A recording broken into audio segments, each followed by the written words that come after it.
네, 여러분 반갑습니다. 한 주간도 잘 지내고 계시죠? 벌써 1월 하순이 되었고 이제 일주일 남았습니다. 빠른 세월의 흐름 앞에서 우리는 더 깨어 기도하고 새 시대를 준비하는 하나님의 거룩한 백성들, 주님의 제자가 되기를 소원합니다. 오늘 말씀 사무엘상 11장 6절에서 13절까지를 보겠습니다. 오늘 말씀의 내용은 이스라엘을 쳐들어왔던 암몬 족속을 사울과 이스라엘 백성이 물리치고 나서 이제 사울이 왕위에 오르게 되는 그러한 과정에 하나님이 어떠한 은혜를 베푸셨고 이스라엘은 어떠한 믿음을 갖게 되었나 하는 것을 살피게 됩니다. 사무엘상 11장 6절에서 13절까지를 저와 여러분이 한 절씩 교독하겠습니다. 사울이 이 말을 들을 때에 하나님의 영에게 크게 감동되매 그의 노가 크게 일어나 한 겨리의 소를 잡아 각을 뜨고 전령들의 손으로 그것을 이스라엘 모든 지역에 두루 보내어 이르되 누구든지 나와서 사울과 사무엘을 따르지 아니하면 그의 소들도 이와 같이 하리라 하였더니 여호와의 두려움이 백성에게 임하매 그들이 한 사람같이 나온지라. 사울이 베색에서 그들의 수를 세어보니 이스라엘 자손이 30만 명이요 유다 사람이 3만 명이더라. 무리가 와 있는 전령들에게 이르되 너희는 길랏 야벳 사람에게 이같이 이르기를 내일 해가 더울 때에 너희가 구원을 받으리라 하라. 전령들이 돌아가서 야벳 사람들에게 전하매 그들이 기뻐하니라. 야벳 사람들이 이에 이르되 우리가 내일 너희에게 나아가리니 너희 생각에 좋을 대로 우리에게 다 행하라 하니라. 이튿날 사울이 백성을 3대로 나누고 새벽에 적진 한가운데로 들어가서 날이 더울 때까지 암몬 사람들을 치매 남은 자가 다 흩어져서 둘도 함께한 자가 없었더라.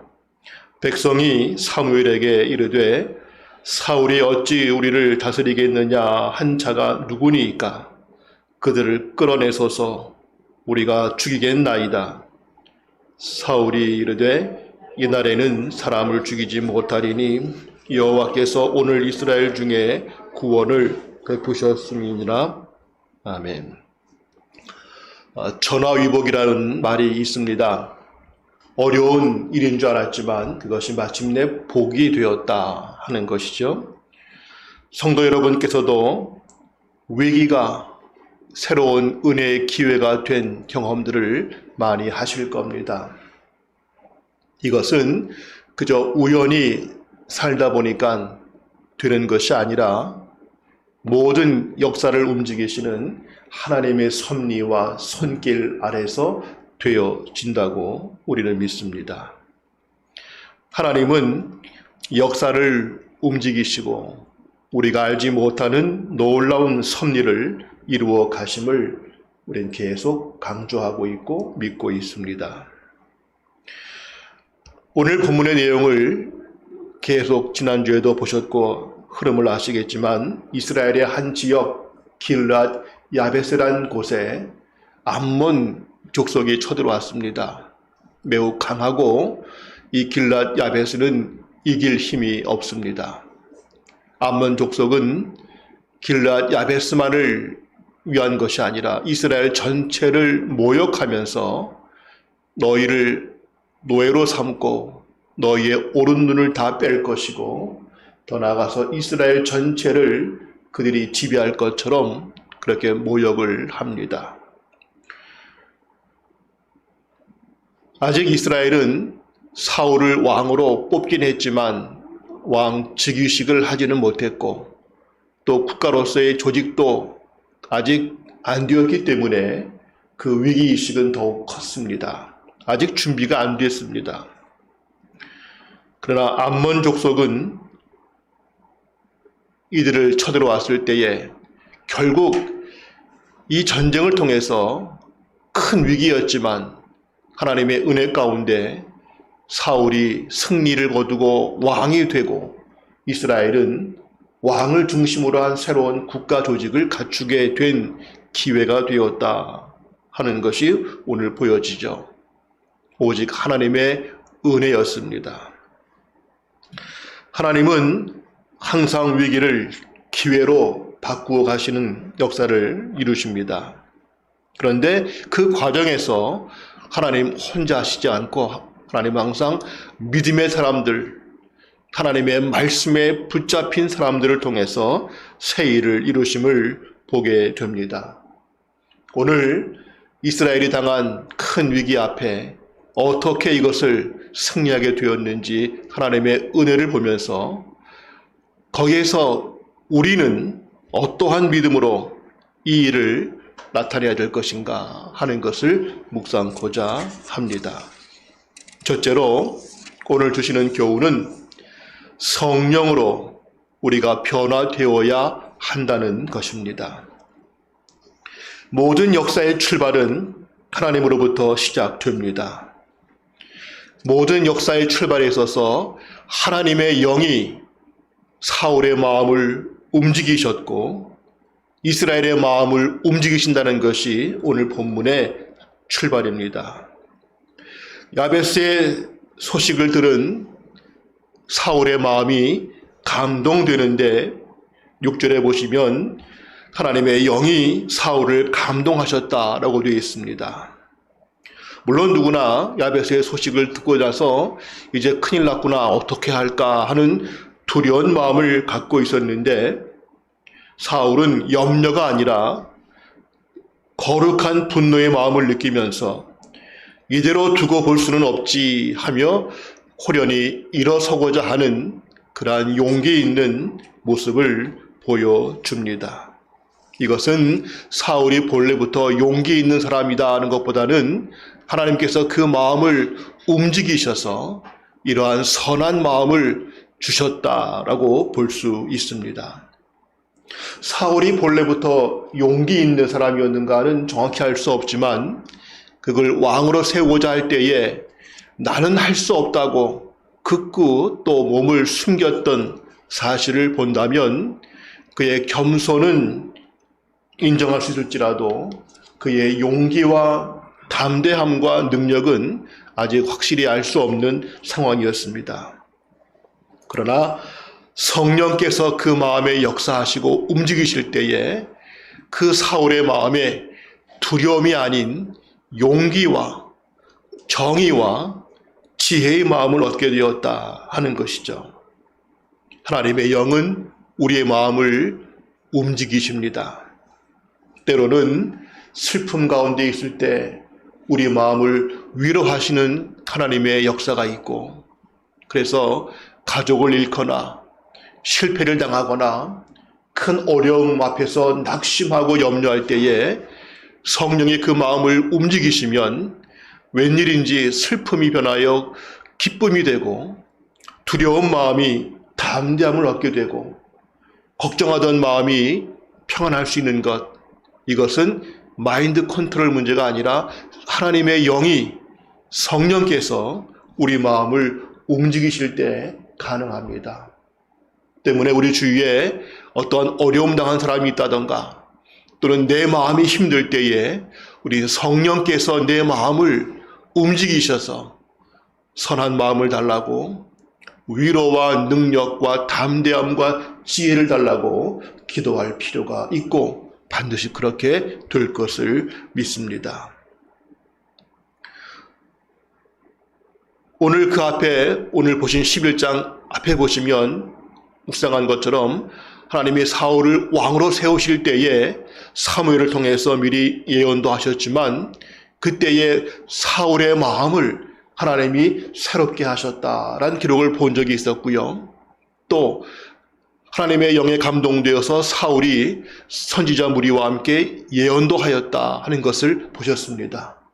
즉 하나님께서 사울과 함께 하신다는 것을 이미 확신을 주고 계신 것이죠. 그러한 하나님의 역사 앞에서 사울의 마음에 용기와 지혜와 능력을 주셨는데, 다른 사람들은 다 두려워할지라도 사울에게는 두려움이 아니라 용기 있게 일어설 수 있게 하셨고, 그 뒤에 보시면 암몬과 전쟁할 때에 부대를 세 파트로 나누어서 싸우는 과정들 자세히 나와 있지 않지만 그에게 지혜를 주셔서 전쟁을 승리케 하셨습니다. 오늘도 하나님은 우리에게 필요한 것들을 성령 가운데 변화시키시고 채워주심을 믿습니다. 초대교회 당시를 보더라도 요즘에 사도행전 묵상을 통해서 잘 아시죠? 사도들이 오순절 성령 강림 이후에 변화가 된 모습을 보여줍니다. 주님의 십자가 앞에서 모두 두려워하여 부인하고 도망갔던 비겁했던 그들이었지만 성령의 은혜가 임하셔서 변화가 되었을 때에 그들은 놀랍게 변화가 되어 전혀 새 사람들이 되었습니다. 사도와 제자들, 먼저 그들은 성령을 통하여 지혜가 생겼습니다. 그래서 그들이 복음을 전하며 설교하고 그럴 때, 베드로가 설교할 때에도 그랬고, 그 당시 바리새인과 유대인들이 놀란 것은 저들은 본래 무식한 어부였고 학문을 배운 적도 없고 율법을 알 리가 없는 사람들이 어떻게 저렇게 구약의 율법과 말씀을 인용하면서 설교를 할 수 있을까? 저들의 저 설교의 능력은 무엇인가? 하나님의 지혜를 보고 놀랐습니다. 또 지혜만이 아니라 그들의 용기와 담대함이 생겼죠. 다 도망갔던 사람들, 심지어 용맹한 군사가 아니라 어린 여종 앞에서까지라도 난 저 사람 모른다고 했던 그들이 이제는 죽음을 두려워하지 않고 어떠한 고난과 핍박도 담대히 감당할 수 있는 용기 있는 자들로 변화가 되었습니다. 오히려 두려워하는 정도가 아니라 그 고난과 핍박을 기꺼이 억지로 참는 것이 아니라 기꺼이 그것을 기쁜 마음으로 감당하겠다고 하는 그러한 마음을 보여주는 것이 놀라운 변화였죠. 사도행전 5장 41절 보시면 기록되기를 함께 볼까요? 사도들은 그 이름을 위하여 능력받는 일에 합당한 자로 여기심을 기뻐하면서 공회 앞을 떠나니라. 복음 때문에 그들이 억울하게 잡혀서 매를 맞고 다시는 이렇게 하면 안 된다고 협박을 받지만 그들은 내가 왜 예수님 때문에 이런 고난 당하는가 그렇게 한탄하지 않았고 억지로 참지 않았고, 그리고 이러한 고난들이 나를 피해갈 수 있기를 바라는 것이 아니라 오히려 이런 주님을 위하여 고난받는 것을 기뻐하였다. 그러한 자리에 이르는 것을 영광스럽게 여겼다 하는 것, 놀라운 변화입니다. 성령은 우리를 변화시키셔서 우리의 마음을 바꿔주시고 놀라운 지혜와 용기와 담대함과 능력을 얻게 하시는 것, 이것이 오늘 우리에게 필요한 일입니다.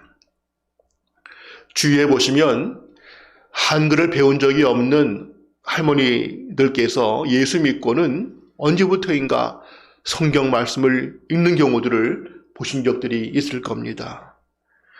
뚜렷이 한글을 배운 적이 없는데 성령의 은혜 가운데 그분들이 성경 말씀을 읽을 수 있는 지혜가 생기는 것들, 결코 사소한 일이 아니라 하나님의 은혜임을 봅니다. 성령은 우리의 모든 삶에서 역사하십니다.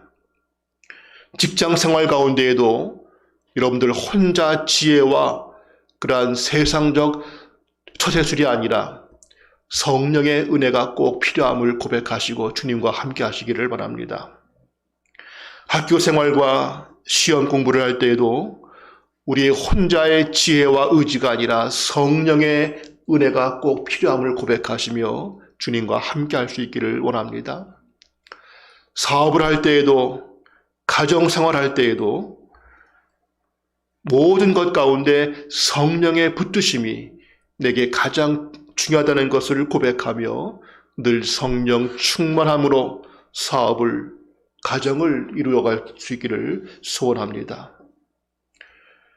성령이 아니면 우리가 변화될 수 없고, 우리가 변화가 되지 않으면 하나님의 은혜를 나타낼 수 없기 때문이죠. 에베소서 4장 24절을 보시면 같이 합니다. 하나님을 따라 의와 진리의 거룩함으로 지으심을 받은 새 사람을 입으라. 우리가 변할 때의 그 변화의 요인은 내가 마음을 굳게 먹고 한번 해보자, 또는 어떤 좋은 책을 한두 권 읽었더니 그 책을 통해서 내가 변했다 차원이 아니라 하나님을 따라 하나님의 의와 진리의 거룩함 가운데에서 변화가 될 때에 온전한 새 사람, 하나님의 은혜를 감당할 수 있는 모습으로 변화가 된다는 것을 오늘 보여줍니다. 우리는 어떠한 변화가 필요한지, 내가 어떻게 변해야 될지를 말씀 가운데, 성령 가운데 답을 얻고 또 그렇게 해결될 수 있기를 소원합니다.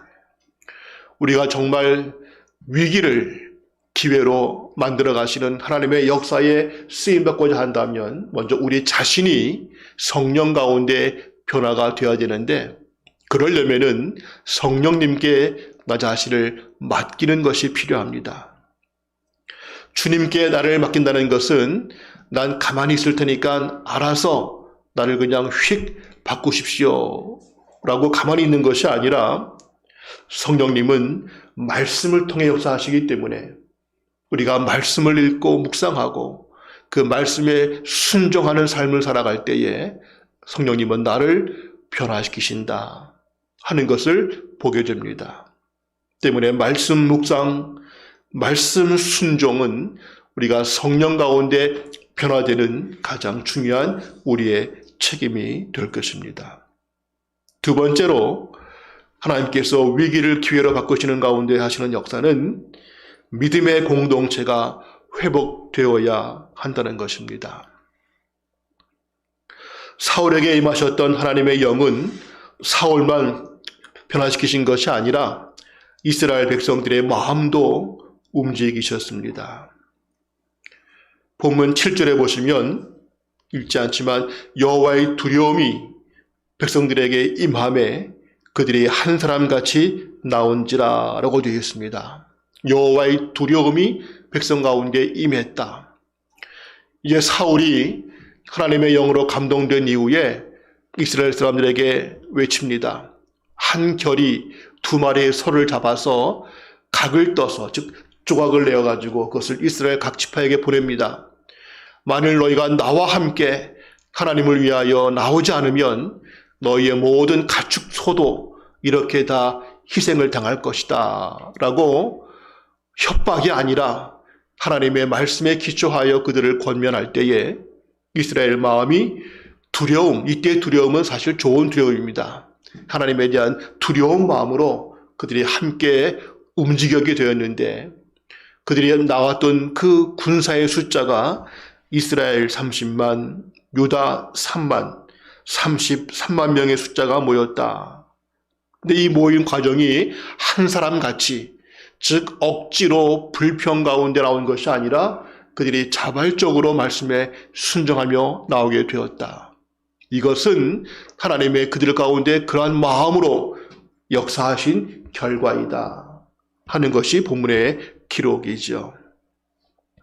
또 그들이 모인 곳이 베셋이란 장소인데 이들이 하루 만에 야베스 지역으로 이동을 합니다. 이 베셋과 야베스의 거리는 약 30km 떨어진 곳인데 30km의 거리를 느껴보신다면 마라톤 42.195km죠. 이걸 뛰기 위해서 아무것도 그냥 가볍게 유니폼 하나 입고 나서 신발도 그냥 아주 가볍게 하고 2시간 이상을 뛰어야 갈 수 있는 42km 거리입니다. 뛰고 나면은 그 사람은 얼마 동안은 힘이 다 빠져서 아무것도 못하겠죠. 거의 비슷한 30km의 길을 이 군사들은 모든 무장을 해야 되기 때문에 여러 가지 많은 옷을 입고 준비하다 보면 몸이 무거워지겠죠. 이 30km를 하루 만에 간다는 것도 쉬운 게 아니고 바로 그 다음날 가자마자 또 전쟁을 해야 되기 때문에 컨디션 관리라든가 이런 것들은 염두에 둘 여지가 없습니다. 보통 같으면 좀 여유 있게 가서 충분히 쉬고 해야 되는데 이들은 그럴 시간이 없기에 30km의 길을 그냥 하루 만에 다 군사로서 이동하고 바로 또 가자마자 전쟁을 하는 엄청난 수고를 하게 됩니다.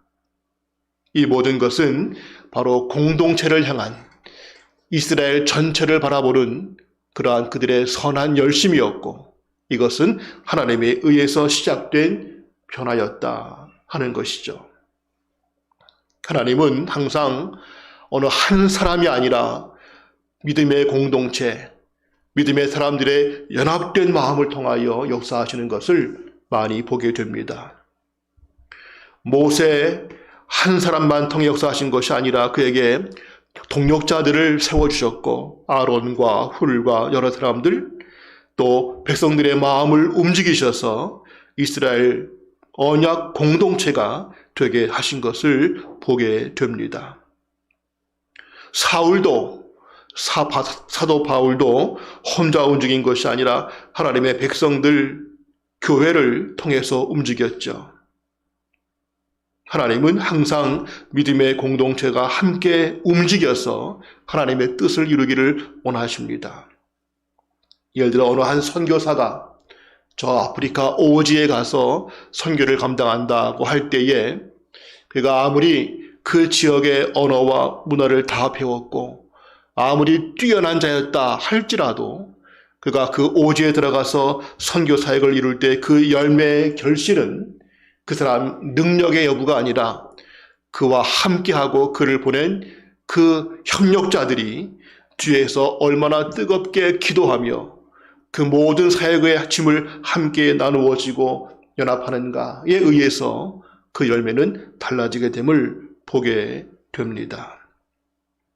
출애굽기 16장을 보셔도 이스라엘이 아말렉과 싸울 때에 앞장선 장군은 여호수아였지만 그 뒤에서 산에 올라가 기도하고 있던 모세, 아론과 훌이 함께 손잡아서 기도할 때에 손을 올리면 전쟁을 이기고 손이 내려지면 전쟁에서 밀리는 이러한 사건을 보이신 것은 하나님은 어느 한두 사람이 아니라 그를 함께 받드는 믿음의 공동체가 중요하다는 것을 보여주셨습니다.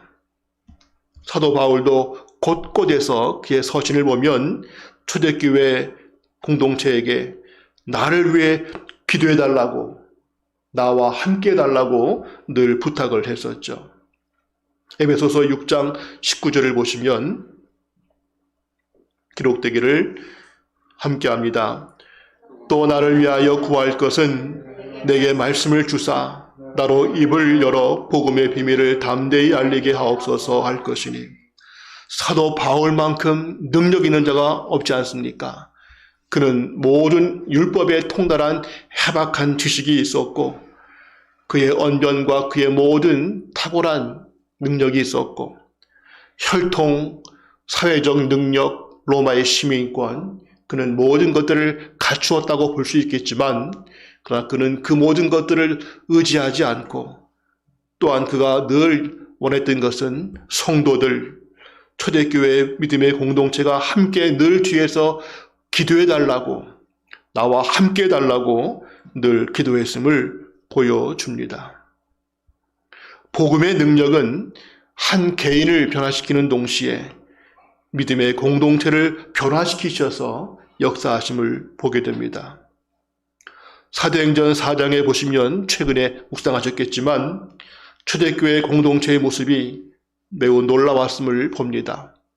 물론 그 초대교회 공동체의 모습이 오늘 우리에게 똑같이 될 수는 없는 부분이 있다 할지라도 그 원리는 이어져야 될 것인데, 그 초대교회 공동체는 한마디로 삶의 공동체였고, 그리고 믿음과 말씀과 기도의 공동체였고, 사역의 공동체였음을 보게 됩니다.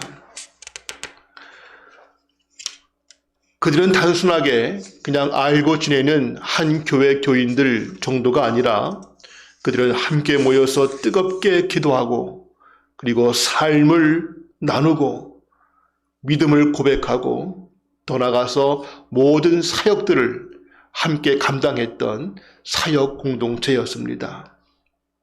그리고 개인의 시간, 재능, 물질, 모든 것들을 내 것으로 주장하지 않고 기꺼이 함께 나누며 함께 사용했던 그런 공동체였죠.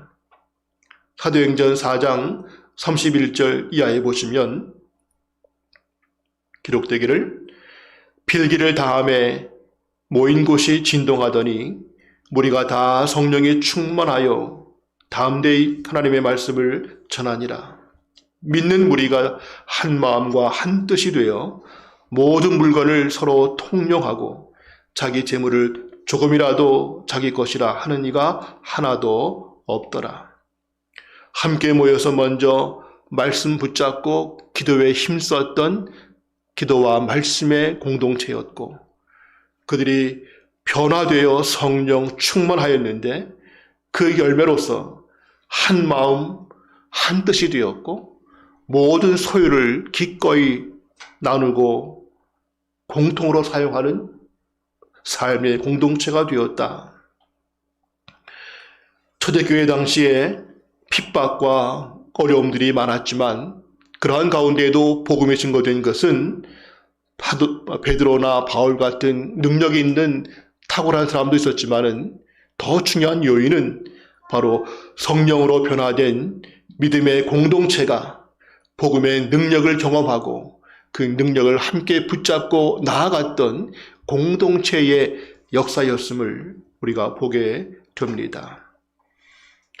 요즘 코로나19 때문에 비대면 문화가 많이 확산되었고, 이제 우리가 바라는 것은 과거로 돌아가는 것이 아니라 새로운 질서에 마땅한 변화가 필요함을 다 이야기합니다.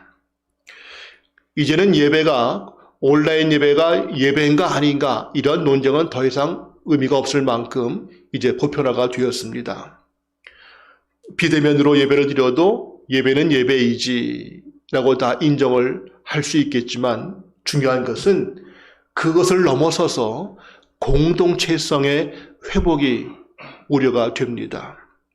자칫 무교회주의와 같은, 즉 교회가 뭘 필요한가, 왜 꼭 한 곳에 모여야 되는가, 이렇게 무교회주의와 같은 사상이 혹 우리 가운데 퍼질 수도 있겠다.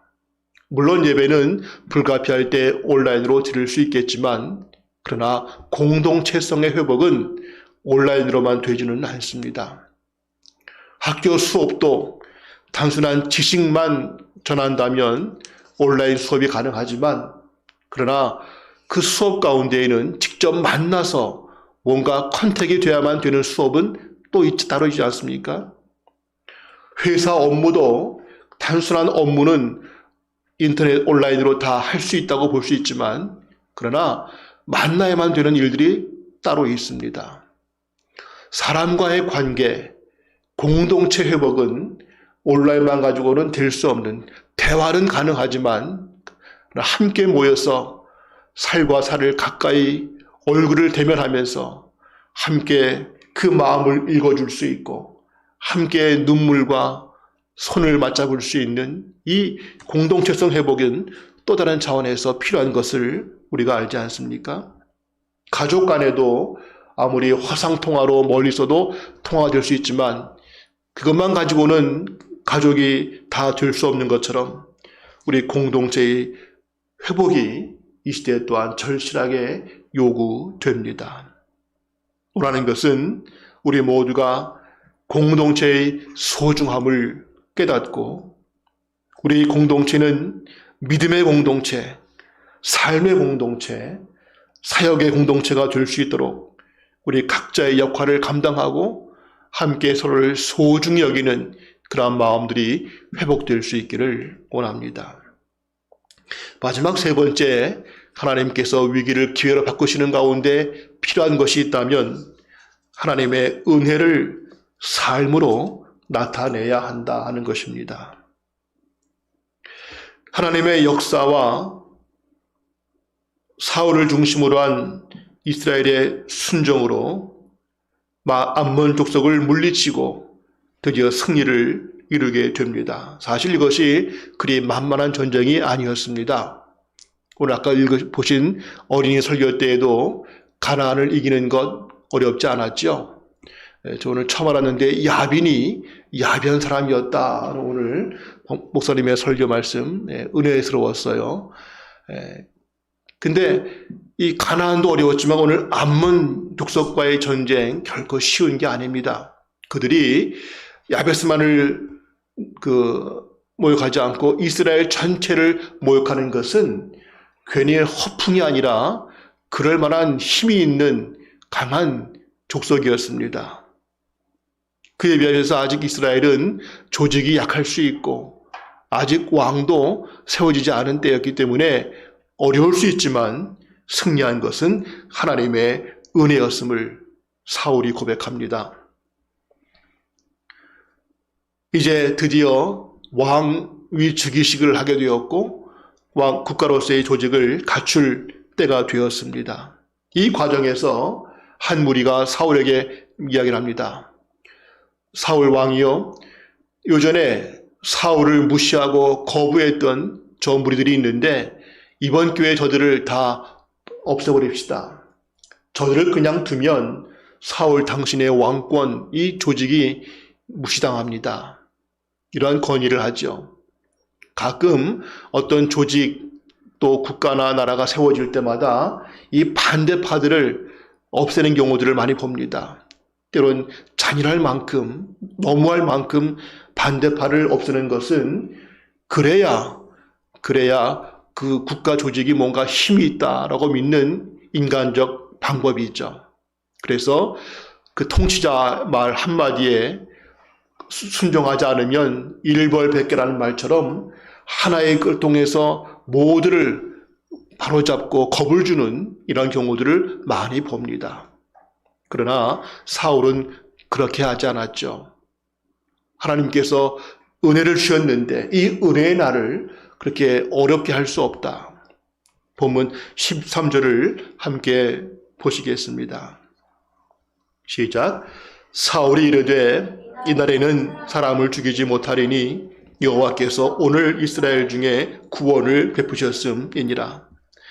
보통 인간적 방법을 따진다면은 그렇게 원수파들을 제거하고 잔인하게 다 깨끗이 없애는 것이 자기의 권력을 세울 수 있는 길이겠다 하는 것 인간적인 길이겠지만, 그러나 하나님의 은혜는 그렇지 않고 오히려 은혜를 나타내고 원수를 사랑하는 사랑의 방법을 통해서 승리하는 것을 보여주십니다.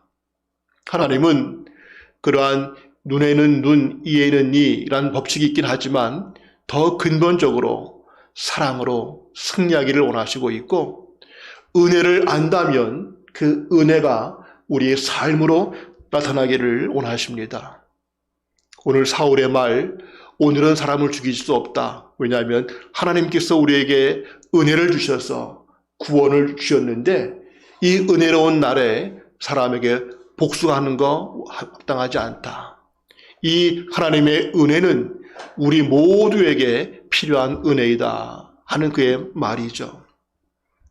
즉 우리는 하나님의 은혜를 말할 때마다 너무 쉽게 말하는 게 문제인데, 하나님의 은혜가 분명하다면 그 은혜가 무엇인지를 정확히 알 필요가 있고, 은혜 받은 자의 책임은 그 은혜를 나만 누리는 것이 아니라 나를 통하여 또 누군가에게 흘러갈 수 있도록 나누는 것, 이것이 은혜의 책임성임을 잊지 말아야 될 것입니다. 마태복음 5장 16절을 보시면 함께합니다. 이같이 너희 빛이 사람 앞에 비치게 하여 그들로 너희 착한 행실을 보고 하늘에 계신 너희 아버지께 영광을 돌리게 하라. 우리에게 베푸신 하나님의 은혜를 기억하면서 찬송가에 있듯이 너희 받은 복을 세어보아라. 우리 그냥 말로만 쉽게 은혜 하지 말고 내가 받은 은혜가 무엇인가? 내 죄를 용서하셨고 나를 자녀 삼아주셨고 내게 필요한 모든 영적 권세를 주셨고 내 필요한 모든 것들을 채우시며 내 삶을 인도하시며 내게 영원한 소망을 영원토록 인도하신다. 이런 것들을 하나하나 세어보아라. 확실히 알라. 그 다음에는 그것을 받은 책임성 있게 흘러 나누라 하는 것이 오늘 말씀의 교훈입니다. 구원을 받았으면 그 구원을 전도로 흘려보내고 물질을 받았으면 그 물질을 구제와 나눔으로 흘려보내고 은사와 각종 재능과 선물을 받았으면 그것을 가지고 섬김을 통하여 흘려보내고 모든 은혜를 흘려보낼 수 있는 함께 누리는 이것이 은혜 받은 자의 책임인 것을 오늘 보여줍니다. 이 흘러가는 이 범위도 내 가까운 가족, 친구끼리만 잔치 벌이고 한턱 내는 것이 아니라 심지어 원수까지라도 흘러가게 하라. 그리고 내 교회만의 울타리가 아니라 교단을 넘어서 모든 교회, 모든 민족, 열방으로까지 그 범위가 흘러가도록 하는 것. 이것이 은혜의 책임성이죠. 만약 이 은혜가 흘러가지 않는다면 멈추는 그곳에서부터 변질은 시작되고 결국 은혜가 아니라 오히려 유혹과 진노로 끝날 수 있음을 보게 됩니다. 말씀을 정리하고자 합니다. 코로나 위기는 우리에게 새로운 기회가 될 것이라고 말하는 것은 쉽지만 그것을 또한 정말 준비하고 감당하는 것은 쉽지가 않을 수 있습니다. 위기는 기회라고 하는 말 다시금 되새기면서 이것은 그저 우연이 되는 것이 아니라 하나님의 역사인 것이 분명하고 하나님은 이것을 위하여 새로운 믿음의 사람들을 원하신다고 우리가 믿고 고백해야 될 것입니다. 그렇다면 우리 자신부터 또 우리 공동체가 성령으로 변화될 수 있도록 더욱 새로워지는 노력을 해야 될 것입니다. 우리의 복음은 지식과 종교의 틀이 아니라 결국 삶의 모습으로 나타나는 은혜의 열매가 되어야 할 것입니다. 예수님을 닮고 예수님을 따르며 예수님처럼 살아가는 이것은 단순한 권장사항이 아니라 우리의 마땅한 사명이고 우리의 책임입니다. 하나님께서 위기를 기회로 변화시키시고 모든 것을 합력하여 선을 이루실 것을 믿는다면 우리는 그 앞에 중요한 전제, 하나님을 사랑하고 그의 뜻의 부르심을 기억하고 그의 뜻이 이루어질 수 있도록 나를 주님께 맡겨드리는 그러한 역할과 책임을 잊지 말아야 될 것입니다. 말씀을 읽으면서 마치고자 합니다. 로마서 8장 28절 다 같이요. 시작. 우리가 알거니와 하나님을 사랑하는 자 곧 그의 뜻대로 부르심을 입은 자들에게는 모든 것이 합력하여 선을 이루느니라. 아멘. 기도하겠습니다. 아버지 하나님, 하나님은 항상 모든 역사 가운데 살아 역사하셨고 위기와 어려움을 새로운 기회와 은혜로 바꾸어 주셨음을 믿습니다. 지금 코로나 때문에 전 세계가 어려움 가운데 있지만 이 또한 하나님께서 우리에게 새로운 기회와 은혜를 이루실 것을 믿습니다. 이 위기 속에서 그동안 한국 교회와 우리 신앙이 어디에 문제가 있었는가를 정확히 볼 수 있게 하시는 것을 깨닫고 감사합니다. 변화되기를 원하고 하나님의 놀라운 역사가 이루어지기를 소망하지만 그 속에서 우리의 책임이 또한 있음을 고백합니다. 성령님, 우리를 변화시키시고 우리 공동체를 변화시키시고 우리에게 새로운 눈을 뜨게 하셔서 하나님의 역사하심 앞에 우리의 믿음을 회복하고 주님을 사랑하며 주의 뜻이 무엇인가를 깨닫고 거기에 내 자신을 맡겨드리는 순종의 삶이 되게 하옵소서. 하나님은 지금도 모든 것을 합력하여 선을 이루심을 믿습니다. 그 역사 앞에 내가 변화되어 주님의 쓰임받는 믿음의 사람, 믿음의 공동체가 되게 하옵소서. 예수님의 이름으로 기도합니다. 아멘. 말씀을 마치고요.